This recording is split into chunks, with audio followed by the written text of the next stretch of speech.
Welcome to our posts. Today we will see stories of r/Pettyrevenge.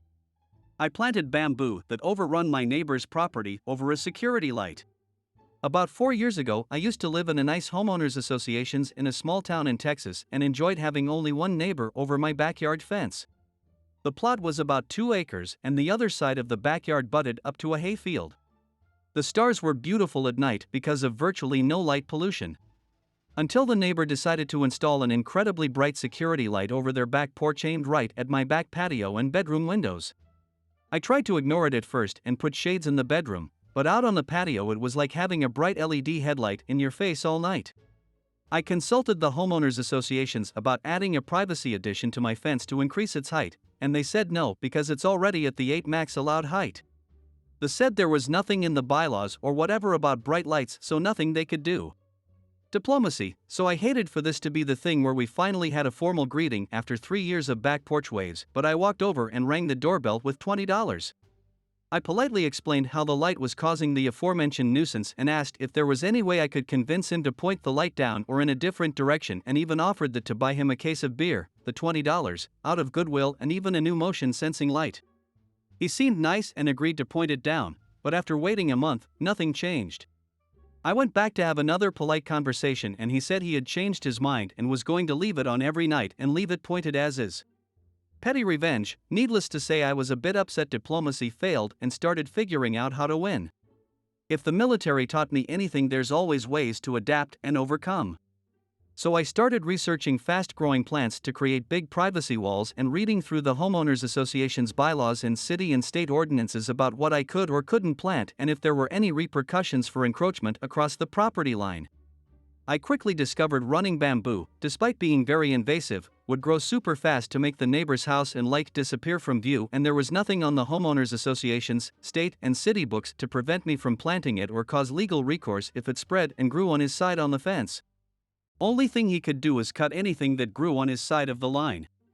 So I pulled the trigger and planted a bunch of golden bamboo, which grows and spreads crazy fast in Texas and grows up to 20 foot tall. I didn't care if it took over the fence line because his house is 15 from the fence while mine was 50 yards away, so I planted a bunch right against the fence. And only put root barrier on my side to prevent it spreading into my yard. Within 6 months his house and light were gone from view, replaced by a pretty bamboo jungle row at the edge of my yard. Within 1 year he complained it was growing into his yard via mailed letters. They went right into the trash with no response. He rang my doorbell once and I looked at him through the window but just didn't answer the door. I unexpectedly sold the house and moved 2 years after planting for a career opportunity. It's been 2 years since I sold and I just checked the property on Google Earth and his entire backyard is bamboo. Next story. Customers said I must not know my boss very well. I work for my dad. Pretty great story from work this morning where I got to one-up this guy. So I'll start by saying I work for my dad at his store. I work the front counter and interact with most people and customers. Also, I look a lot more like my mom. My dad runs a separate business as well, but anybody who needs to talk to him for either business can usually find him in the office here. So this guy shows up this morning looking pretty ruffled and asks if my dad was here. I replied, "You just missed him. He is out for the morning doing a couple things." He was very displeased by this information and was acting very loud and unprofessional. He started looking around the store and eventually came back to the front counter with a piece of equipment that he wanted to trade for some work that he apparently did for him before. Keep in mind, I know most of my dad's workers and have never seen this guy before. I told him that I don't do any negotiations while he's not here and I can't just let him leave the store with something for free. I told him that normally he probably wouldn't want to take that route, but he was welcome to discuss it with him once he's back. He looked at me and replied, "You're making a big mistake here and you must not know very well, because he would do this for me and blah blah blah." I just looked at him and replied, "I actually do know him quite well, seeing as he is my father." I told him that he could either leave or wait for my dad to get back. He kind of looked up at me and was pretty speechless. I could tell he felt stupid and regretted his comment. He ended up waiting around in his truck for my dad to show up, and guess what? He wasn't gonna do a trade. It's almost like I know my boss well. Apparently, the guy just worked like 2 days for him and then quit. Plus, the thing he wanted was way more expensive than what he was owed. Side note, the pay wasn't made yet because we are bi-weekly. I swear some of the people around here are nuts. But a petty "don't you know who I am" moment made my day. Next story. How I got back at a pushy guy on a bad first date. When I was 18 years old, 10 years ago, I was doing the online dating thing. I live in the US and am about 15 minutes from the Canadian border. My date and I went to Canada together on a first date because I couldn't drink in the US but could in Canada, and we wanted to go to a bar and casino. He picked me up in his little sports car and we rode together through the border crossing and to the casino. We played some games and had some drinks and were having a decent time. I got to a point where I was decently drunk and knew if I had any more alcohol I would be out of commission. I told my date I was done drinking and wanted to start heading home. Instead of listening to me, he went and got us both another round of drinks and he handed me a big Long Island iced tea. I told him point blank I couldn't drink it because I was at my limit. He didn't take too kindly to that and got pushy. He told me, "You have to drink it. I bought it for you. If you don't drink it, you're going to make me waste money." No matter how many times I told him no, he continued to push me on this. I got very frustrated and upset because I was alone with this pushy man in another country, and I was very upset with myself for getting into this situation. We argued for a while and eventually I snapped and formulated a little plan. He agreed to take me home after I finished the drink. I took the drink from him and chugged it. We got into his car and started for the border. It's important to note that this guy was very proud of his car. He spent the whole drive to the border telling me about all the features and how much he loved it. I spent the whole drive ignoring him and focusing on keeping my sick stomach under control.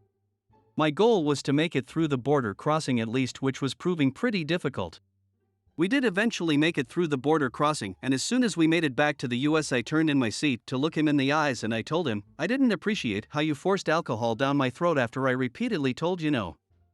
I know my limits and you ignored and disrespected me."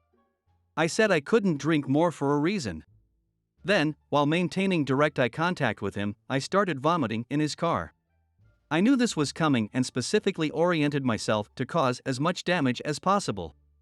I threw up on the seat, the floor, the dash, etc.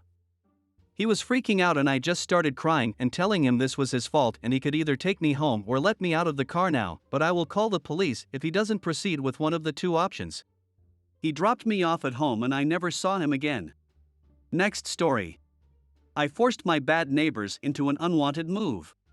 I got my very first apartment at the ripe age of 26. I was fortunate enough to be able to afford one without roommates. I was a model tenant, paid my rent on time every month, polite to the office workers, never caused trouble. I lived on the top floor of a 3-story building. Well, 2 years after I moved in, I had new neighbors move into the apartment below me. I was working a swing shift, so my hours were 3 p.m. to 11 p.m., and I often stayed up late to 3 a.m. to do minor chores, dishes, cooking, cleaning, but not vacuuming. I also had 2 cats at the time. My new neighbors immediately went on the warpath against me. I could not make any noise without them banging on my floor.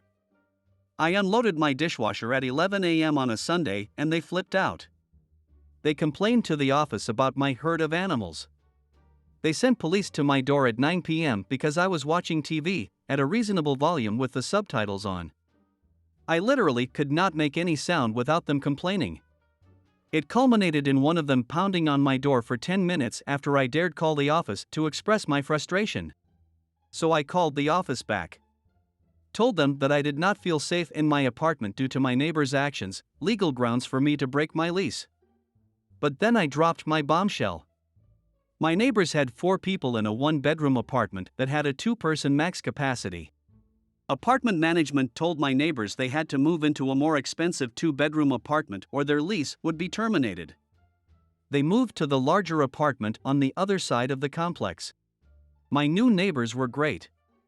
2 adult men who smoked weed on the balcony. Never even spoke to them. Next story. Sorry, I'm fat.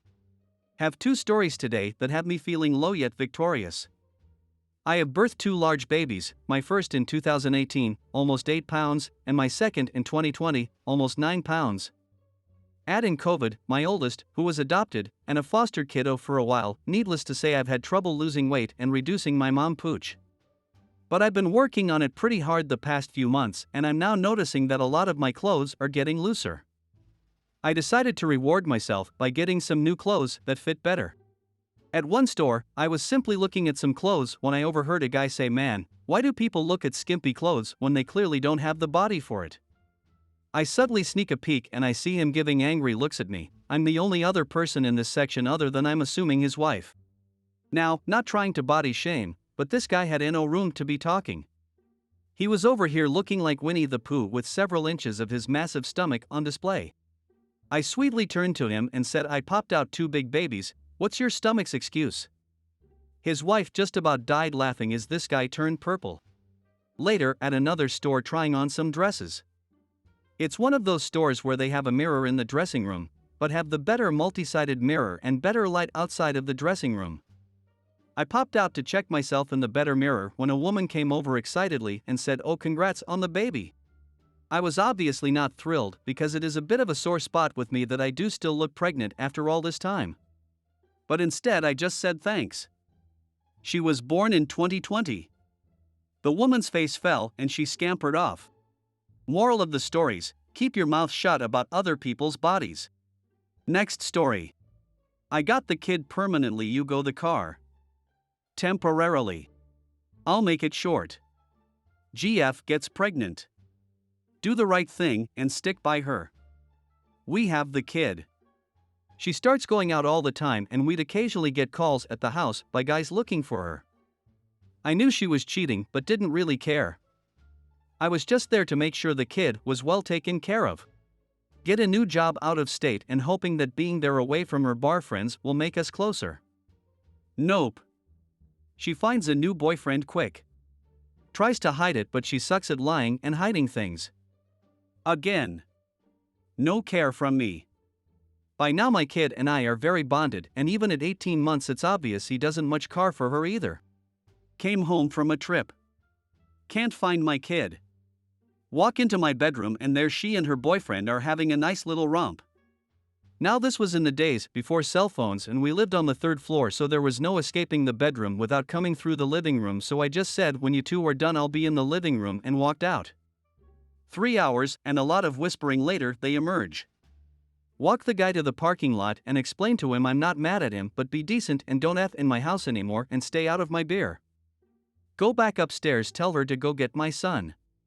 Next day I get a new apartment and move out in 3 hours while she was at boyfriend's house and took the kid. Day after I filed for divorce and got full custody, which I won full after 2 years of legal wrangling. Granted, child support was jack crap, but it paid for beer for the next 18 years. I supported my kid.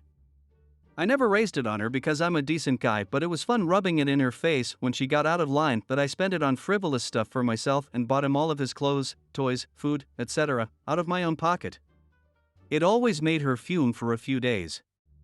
In hindsight, I should have put it into a savings account for him, but we all make mistakes in life. Now I had purchased her a Toyota Accord before we moved that we shared, but in the divorce she wanted the car, which I gladly gave her. Then I moved back to my state, in with my parents, and started life over. A few months go by and I start getting calls at work from the credit company demanding payment that was overdue. I explained numerous times that the vehicle was legally hers now and I would not be paying. Most of these guys were a-holes, but one day a very low-key guy called and said, "Look, we're just trying to work something out because we can't locate her." "Oh well, why didn't you say so? Here's where she's living. The plate number is XXXXXXX and I have it on good authority she is home right now, she didn't have a job." About 3 hours later my phone rings and it's her, and she is pissed asking me if I told them where the car was because they just repoed and towed it. Yep, I say with a smug grin, something you need to learn is if you don't pay your bills you don't get to keep your stuff. By the way, my lawyer is paid off. How is yours doing? That was a great day.